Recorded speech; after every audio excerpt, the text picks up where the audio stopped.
Agree ba kayo dito? Kalahati sa saya ng paglalaro ng airsoft ay galing doon sa customizable aspect ng hobby na to. Mapa-loadout pa yan, internal upgrades o kaya external. Sobrang saya 'di ba pagka ikaw yung nagbi-build ng sarili mong unit. Pero pansin nyo rin ba pagkadating sa accessories, sobrang hirap maghanap ng unique na item. Ako personally sobrang hilig ko sa mga unique na suppressor, compensator saka flash hider. Kasi parang sila yung pinakamabilis na pwede mong ilagay sa unit mo na popogi talaga agad. Sobrang dami ko ring piniem ng mga airsoft shop dito pero wala kahit isa yung meron ng mga accessories na hinahanap ko. Kaya buti talaga nag-PM sa akin to si Tier 1 Tactical. Tara, pakita ko sa inyo yung mga binili ko sa kanya. Unang-una sa listahan, yung Strike Industries XCOM Flash Hider.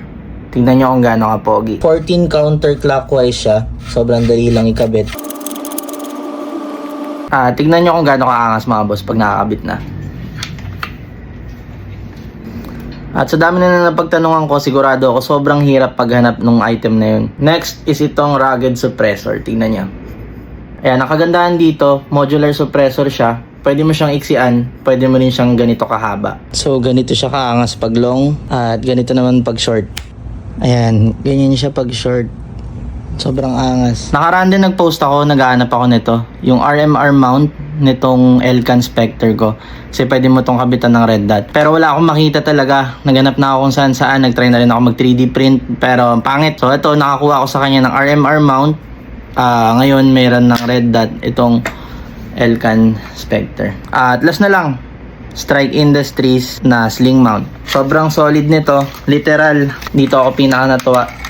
Kasi kaya niyang bitbitin yung airsoft 10 kilograms with attachments. Ayan, kaya niyang bitbitin. Wala siyang paint chip. Na-try ko na rin to buong laro. Hindi ako nagka-problema dito. Ito kasing LMG, meron siyang integrated na sling mount dito.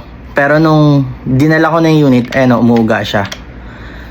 Pero ito, tingnan nyo. Ayan, kahit tumalon-talon ka dyan, tumakbo ka. Sobrang solid nitong Strike Industries na to.